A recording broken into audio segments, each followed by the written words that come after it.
ወንድሜ እህቴ እነሆ አሁንም ሌላ እድል ተሰጠን። ከኛም የሚጠበቀው መነሳት ነው። ቆርጠን ከሱ ሳይሆን ወደሱ ወደ አላህ ለመሸሽ እንፍጠን። ወሩ መሰናበቱ አይቀርምና እናትርፍ ሳያመልጠን።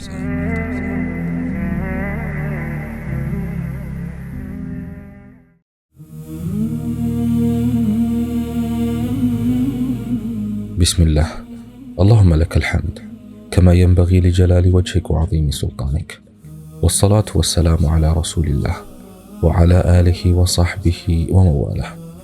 السلام عليكم ورحمة الله وبركاته. بإمام أحمد ابن حنبل زمن يتفتر كستثنا إمامو ሃይማኖታዊ ብያኔዎችን ለመስጠት መድረክ ላይ ተሰይመዋል። በቦታው ሴቶችም ሆኑ ወንዶች ጥያቄዎቻቸውን በነጻነት ያነሳሉ። አንዲት እንስት ለኢማም አህመድ ጥያቄ ለማቅረብ እድል አገኘች።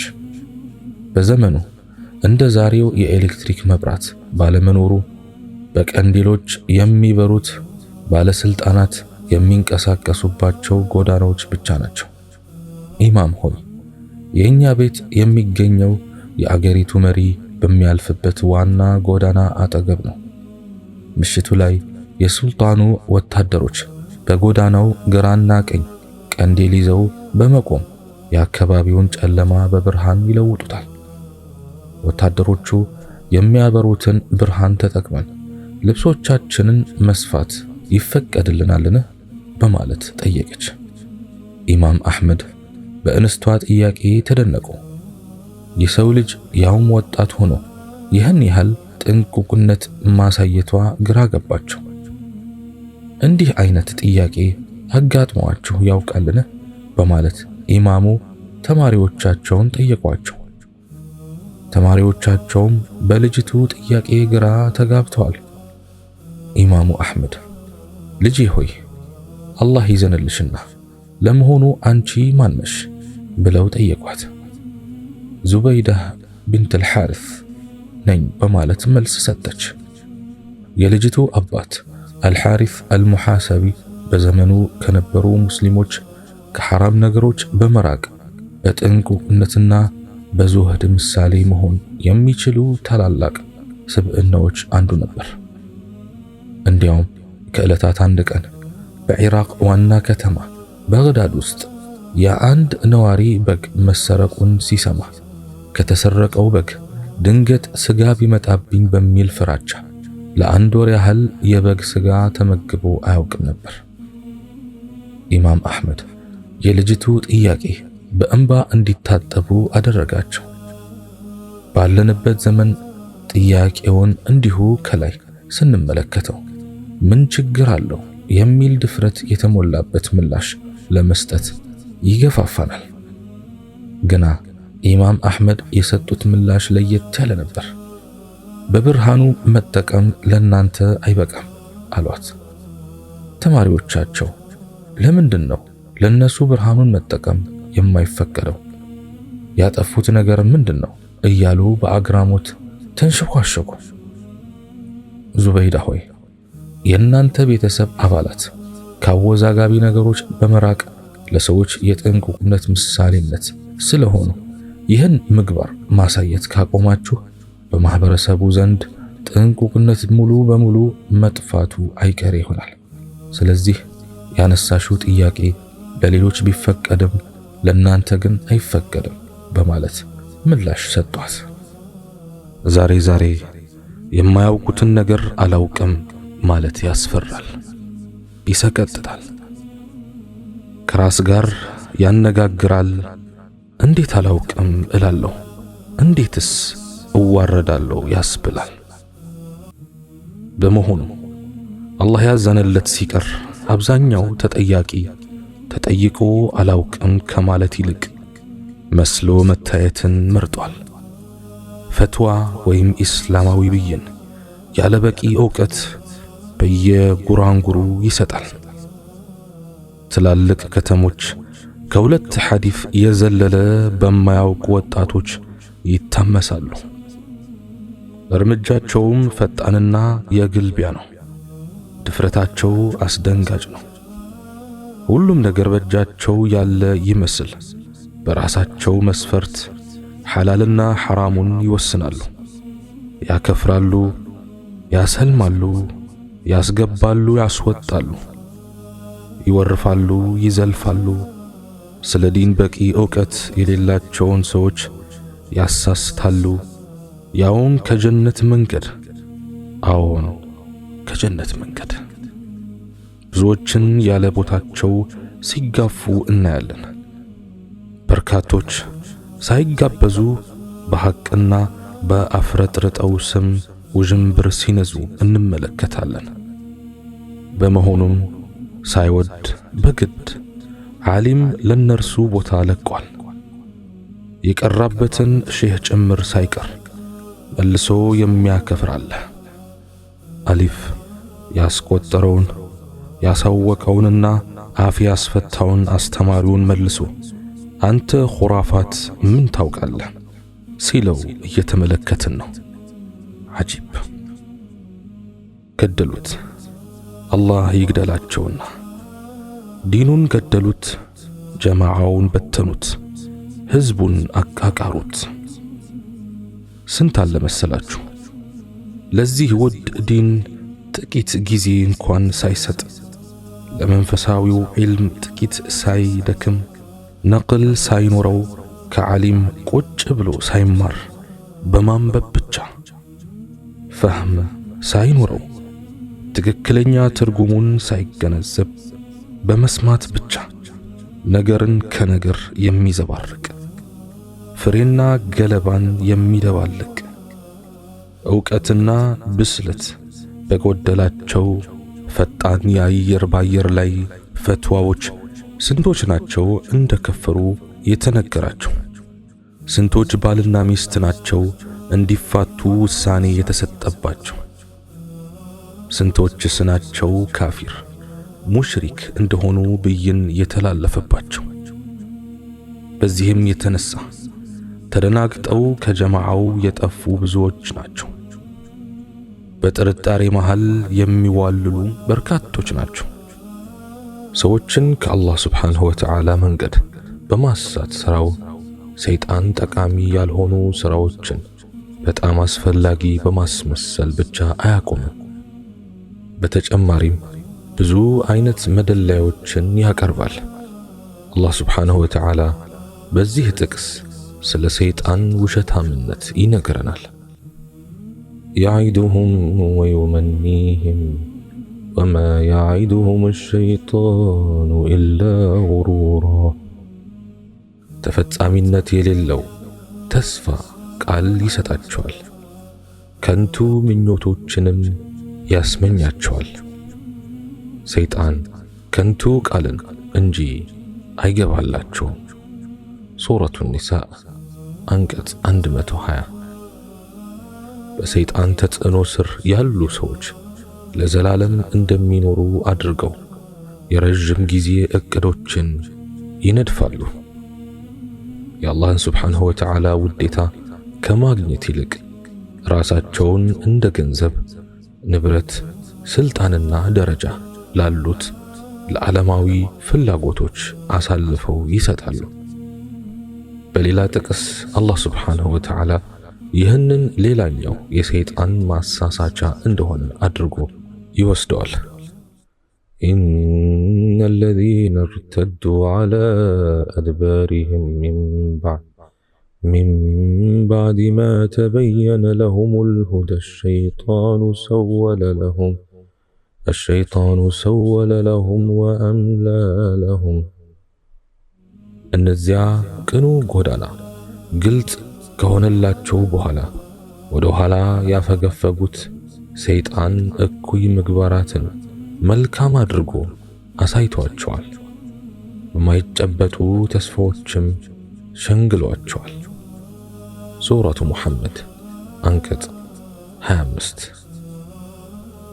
ማንኛውም ሰው ለዘርፈ ብዙ እቅዶች እና ለብዙ ሺህ ጉዳዮች እንደየሁኔታውና እንደየጉዳዩ ስፋትና ጥበት ራሱን ችግር ውስጥ ይዘፍቃል። ምንም እንኳ የሰዎች እቅድ እንደ ሙያቸው እንደ እድሜያቸውና የህብረተሰብ ደረጃቸው ቢለያይም በአብዛኛው ዓላማዊ ነው። ለምሳሌ ነጋዴ የወደፊት ትልቁ ምኞቱ ትልቅ ፋብሪካ እንዲኖረው ነው። የፋብሪካው ባለቤት ከሆነ በኋላ ደግሞ ዕቃዎቹ በመላው ዓለም እንዲሸጡለት ነው። አንድ ዘፋኝ ደግሞ በሀገር ውስጥ በሁሉም ሰው ለመታወቅ ለመወደድና ለመከበር በተጨማሪም ችሎታውን ለማስመስከር ነው። በዚህ ስኬታማ ሲሆን ደግሞ በስራው ዓለም አቀፍ ዕውቅናና ወዘተ ስኬት እንዲኖረው ይፈልጋል። እንደዚህ አይነት ምኞት ስላላቸው የተለያዩ ሰዎች ምሳሌ መስጠት እንችላለን። በዚህ ዓለም ኑሮ ውስጥ ፍላጎታቸውን ለማሟላት ሌት ተቀን ይሰራሉ። ብዙ መስዋዕትነቶችን ይከፍላሉ። ብዙ አደጋዎች ያጋጥማቸዋል። እንዲሁም ከብዙ አይነት መሰናክል ለማምለጥ ይታገላሉ። ሁሉም ሰው ይህንን ቅድሚያ ሰጥቶ ያስባል። የፈለጉትን ለማሳካት በሕይወታቸው ረጅም ዓላማ አንግበው ይነሳሉ። ግና ይህንን ለማሳካት የዕድሜ ዘመናቸው በቂ ነውን? ከተጠቀሱት እቅዶች በአንዱም ስኬታማ የመሆን ዋስትና የለም። በአንጻሩ ሞት ሁሉም ጋር እንደሚደርስ እርግጥ ነው። ምንም እንኳ ይህ ቢሆንም እነዚህ ሰዎች ከሞት በኋላ ለሚያጋጥማቸው አስጨናቂ ዓለም ምንም አይነት እቅድ ወይም ዝግጅት የላቸውም። መላ ሕይወታቸውን ዓላማዊ ምኞታቸውን እውን በማድረግ ላይ ያውሉታል።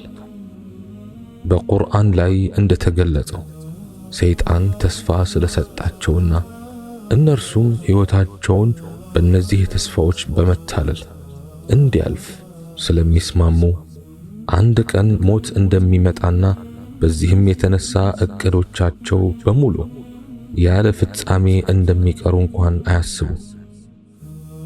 አንድ ሰው የረጅም ጊዜ ዓላማዎችን ከማሳደድ ይልቅ ለአላህ ስብሓንሁ ወተዓላ ኃላፊነት እንዳለበትና በፍርዱ ቀንም እርሱ ፊት ይህንኑ እንደሚጠየቅ በማወቅ አላህ ስብሓንሁ ወተዓላ በቁርአን በገለጸልን መንገድ መኖር ይገባዋል። ይህ ካልሆነም ለዘላለማዊ ሕይወት መዘጋጀት ስላቃተውና የተሰጠውን እድል ስላልተጠቀመ ጀነት ከመግባት ይከለከላል። አላህ ስብሓንሁ ወተዓላ በፈቀደለት ጊዜ ራሱን በከንቱ ሥራዎች የሚያባክን ሰው በወዲያኛው ዓለም ለጸጸት ይዳረጋል። ይህንን አስመልክቶ የሚከተለው ማስጠንቀቂያ ቀርቦልናል። أولم نعمركم ما يتذكر فيه من تذكر وجاءكم النذير መገሰጥ የሚሻ ሁሉ ሲገሰጥ የሚችልበትን ያህል ዕድሜ አልሰጠናችሁምን? ሱረቱ ፋጢር አንቀጽ 37። በዚህ ምዕራፍ እንደተገለጸልን እያንዳንዱ ሰው ምክር የሚቀበልበትና የራሱን የህሊና ድምፅ የሚያዳምጥበት ጊዜ ተሰጥቶታል። ሰይጣን ምንም ያህል ወደ ተሳሳተ ጎዳና ሊመራው ቢሞክርም ሰው ጥሪውን ንቆ የአላህን ሱብሓነሁ ወተዓላ መንገድ የመከተል እድል አለው። ይህን የማድረጊያው ብቸኛው መንገድ በአላህ ሱብሓነሁ ወተዓላ ላይ የሚኖር ፍጹም ኢማንና ተወኩል ነው። ሰይጣን በእነዚህ ጸባያት ወደ ሰው የሚገፋፋው እያንዳንዱ ጥረትና የሚሰጠው እያንዳንዱ ተስፋ ከንቱ መሆኑን ቁርአን ይነግረናል። واستفزز من استطعت منهم بصوتك وأجلب عليهم بخيلك ورجلك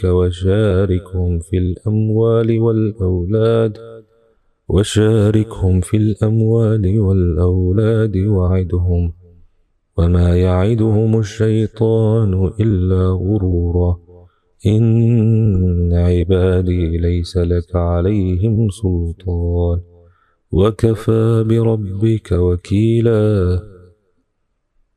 ከነርሱ ውስጥ የቻልከውን በድምጽህ አታል በፈረሰኛና በእግረኛ ሰራዊትህም ዝመትባቸው ገንዘባቸውንም ልጆቻቸውንም ተጋራቸው ቃልም ግባላቸው ሰይጣን የሚገባላቸው ቃል ኪዳን ማታለል እንጂ ሌላ አይደለም በባሮቼ ላይ ግን ቅንጣት ስልጣን የለህም አለው ረዳትነት በጌታህ በቃ ሱረቱል ኢስራእ አንቀጽ 64 እስከ 65 ሰይጣን ዓላማዊ ምኞቶችንና ረጅም እቅዶችን በማሳደድ በእውነት ሊዘጋጁበት የሚያስፈልገውትን ስፍራ እንዳያስረሶ ይጠንቀቁ ዓላማዊ ሐሳቦችንና ኃላፊነቶችን እንደራሶ አድርገው በመቀበል አንዳች ጠቃሚ ነገር እየሰሩ መሆኑን